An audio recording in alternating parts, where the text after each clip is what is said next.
Hi everyone, Clifford Machingaifa here.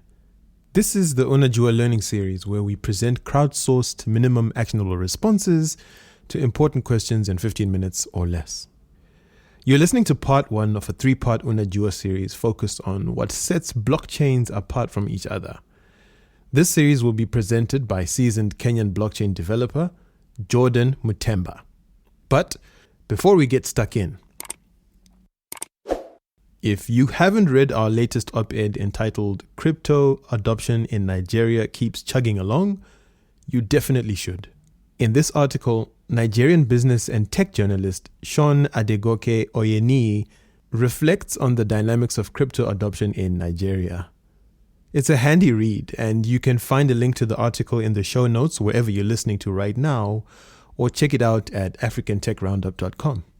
Now, that op-ed, along with the rest of the blockchain-themed learning content we're publishing this season, is made possible by the generous support of the Celo Community Fund. Big up to the team over there. So if you'd like to learn more about Celo's mission to build a financial system that creates the conditions for prosperity for everyone, visit www.celo.org. Now, Jordan Muthemba is a blockchain dev and Web3 enthusiast with over 5 years' experience working in Kenya's IT industry. Jordan is currently working on a handful of projects as a smart contract developer and Web3 project advisor, and he's an active Celo community ambassador. On this podcast, Jordan tackles the question, are all blockchains the same? Well, here he is.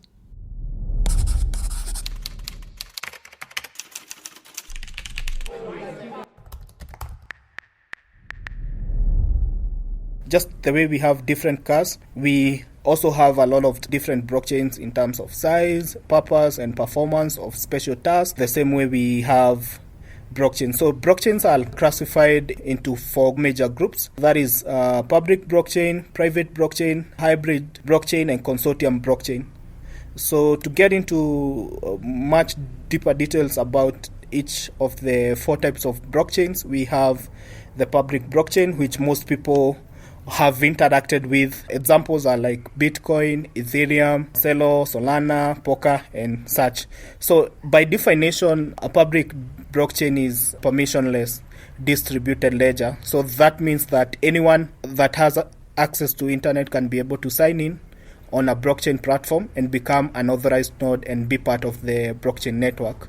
So in simple terms, anybody who has access to internet can be able to interact with this blockchain. They can be able to build because they are not restrictive. You can be able to build on top of them. And that's why we see different blockchains like Ethereum, Solana, Polkadot, or Celo having a lot of developers and a lot of companies or startups coming and building on top of them because they are permissionless.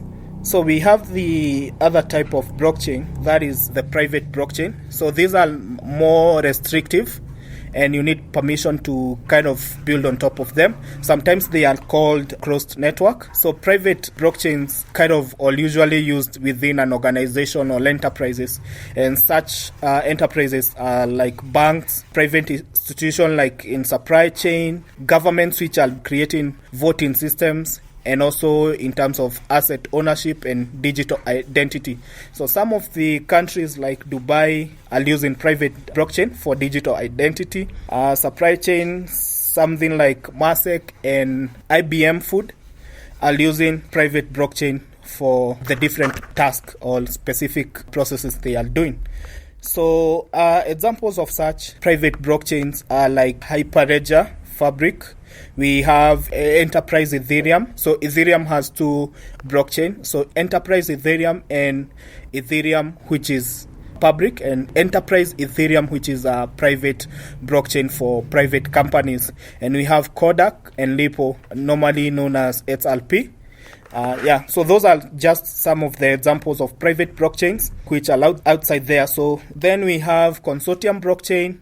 Consortium blockchains are semi-decentralized. So you can think of them as private and public blockchain combined together, where more than one organization wants to manage a blockchain network. Consortium blockchains are the best to be used, especially for banking and government organization.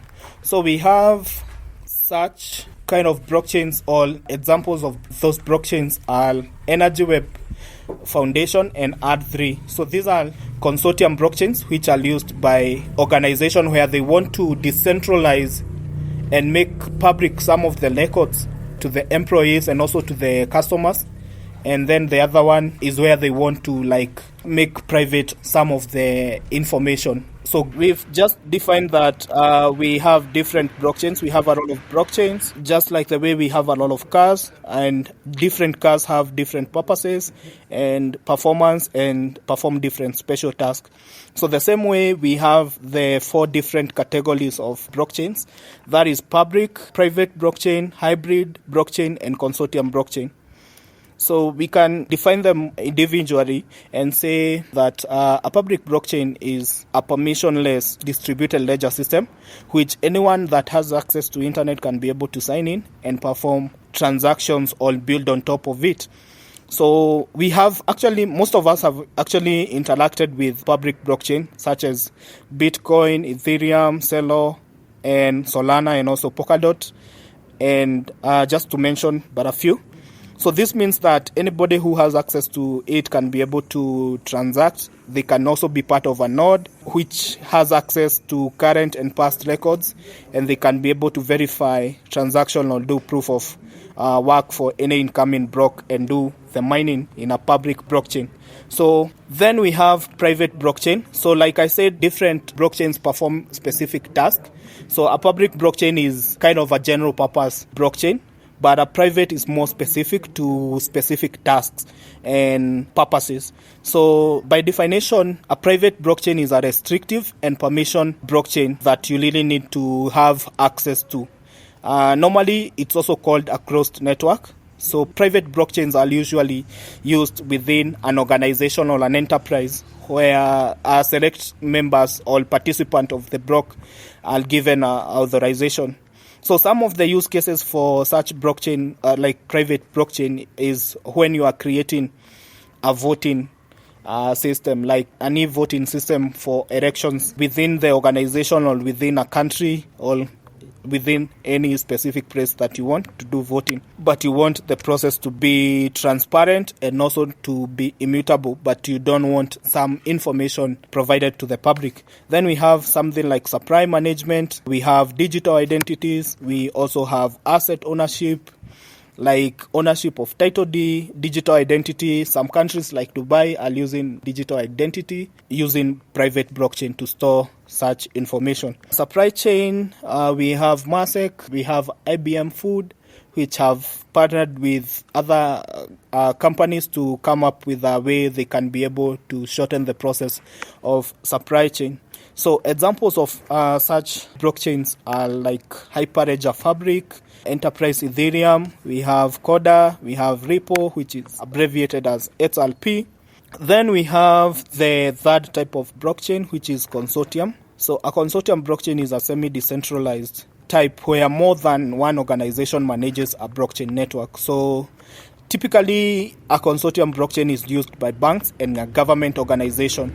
You can think of consortium blockchain as a combination of public and private blockchain, where you want some of the processes to be public to the general public, and there are some other information that you don't want the users or the public to kind of have that information.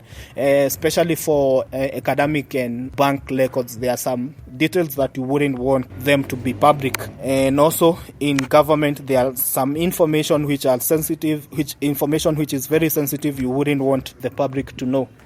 Examples of such blockchain is UNAJUA Foundation and R3, which are not that much popular because of the state of the major interaction with a lot of blockchain is public blockchain. And also the education out there about the types of blockchain, people have not yet differentiated the differences. So they just assume that blockchain is all about cryptocurrency. They don't know the other use cases of blockchain.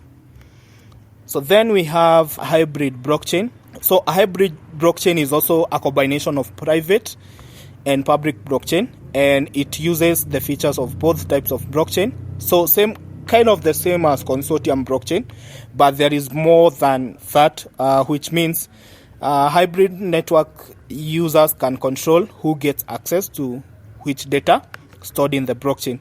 And also only a selected section of data or records from the blockchain can be allowed to go public. So kind of the same as consortium, but it's more than that. A very good example of a hybrid blockchain is IOTA blockchain, because it combines both the human aspects and also the machine, which is brokerless transaction, whereby there is no need for a node to validate such. So the hybrid system of blockchain is very flexible, so that users can be able to easily join a private blockchain with multiple public blockchains. So we have examples like Dragon Chain. So that is it on the different type of blockchain, and we can go deeper in the next session on, apart from the purposes or the solutions these blockchains are built for, or the specific task they are built for, depending on the type of users and the organizations. We can dive deeper into them and take a look at how different, in the technical perspective, how different they are, since in this dynamically changing environment of blockchain, they have to kind of have a secure mechanism to ensure all the transaction occurring on the different chain is valid. So we have been able to see how different they are according to the purpose they have and how they work. Now, for the next session, we'll do more on the technical perspective. We'll talk more about the consensus mechanism in each of the different blockchain, whether public or private, and we'll be able to weigh the differences in them. On the next installment of this UNAJUA series, Jordan will offer a brief introduction to how the consensus mechanisms of public and private blockchains work. Don't miss it. In the meantime, this is how you can get involved. Click on the UNAJUA link in the show notes wherever you're listening, or click here on the microphone icon in the right-hand side of your screen if you're listening from the africantechroundup.com website to leave us a 60-second voice note reacting to this episode. Or you can tweet us using the hashtag UNAJUA series, or leave us a DM at African Roundup. That said, we'd especially love it if you left us a voice note though, so that we can scale your views on a future podcast. All right, that's it for now. Till next time, take it easy, Africa.